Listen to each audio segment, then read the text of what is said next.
Birdland, what's going on? We have ourselves another trade here involving a starting pitcher for the Baltimore Orioles. Trevor Rogers gets traded over from the Miami Marlins. Now, I know that's not the sexy name that you're probably waiting to hear today, but he's here and he's a guy that's got a lot to him that could really help this baseball team, whether you want to believe it or not. I know when you kind of first look at his stats, you see a guy with a high 4 ERA and who's 2-9. I get it. But stats are meant to be looked into and not just what's on Yahoo. Don't look at Yahoo. Don't look at ESPN. You got to dive into some of these guys. And when you really kind of dive into Trevor, you see a guy that could really help this baseball team. And he's under control. You got him through 25 and 26. Trevor Rogers has 4 pitches in his arsenal here. He's got a fastball, changeup, slider, and a sinker.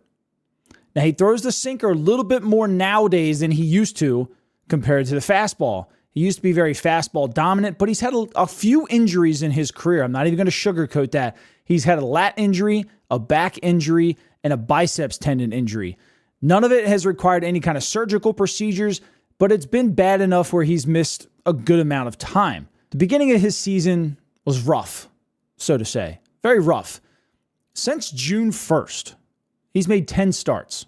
Those 10 starts, he's got a 3.48 ERA, only allowing 6 home runs with 41 strikeouts, 21 walks, and batters are hitting .240 against him.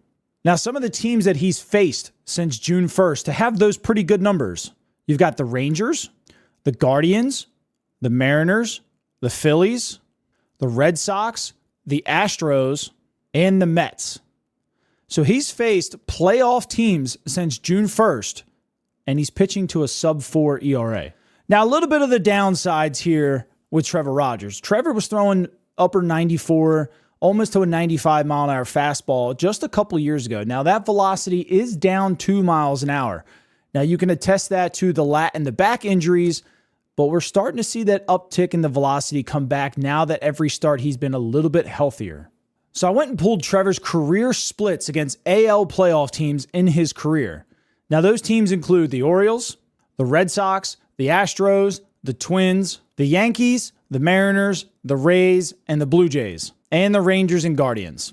He's pitched 71 innings against those playoff teams to a 3.14 ERA, only allowing 5 home runs and 79 strikeouts, with opponents batting just .240 against him. So like I said, when you kind of really start diving into Trevor Rogers, you're seeing a guy that's got pretty decent splits against good teams in his career. When you look at the broad stats, you think, oh, this guy sucks. Why would the Orioles want him? What could they, they just gave up Connor Norby for that. They gave up one prospect, essentially. Kyle Stowers was not a prospect. He's a 26-year-old. He's lost his prospect status. He has one major league option left. So if you send him back down, you got to DFA him at this point. So they gave up one prospect for a controllable left-handed starter. I'm completely happy with it. Completely happy. The guy made the All-Star team in 2021. He's had some rough patches and some injuries since then. But you know what? He's getting healthy. And if you keep him healthy, you're going to get that All-Star back.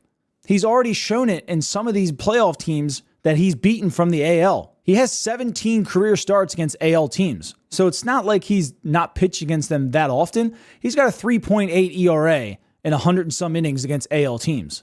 He's got 91 strikeouts across that span as well, only allowing 7 home runs and a 9.89 strikeout ratio. You're looking at a guy who somehow just dominates AL teams. What I really love about Trevor, though, when you kind of look at some of these stats, up in the zone, Trevor throws the sinker and the fastball with 2 strikes up in the zone here, which is where you get guys out nowadays. But I really want to focus on lefties. Left on left matchup. Trevor buries the ball down and in. And you know why that's unique? Granted, Baltimore has a slightly short porch, so does most of the AL East. When you bury that ball down and into them lefties, Trevor's going a 57% ground ball ratio from lefties right now. 57%. That's double play written all over it. Do you know what's even better against the righties? The righties are pulling the ball 44% of the time. 47% of that time is in the air.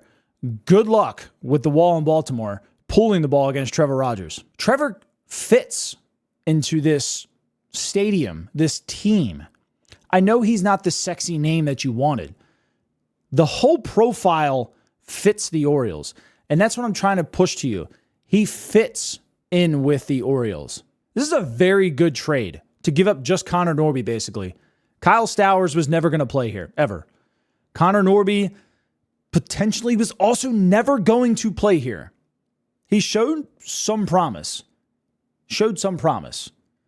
Holiday is your second baseman of the future. Is Norby going to play in left field?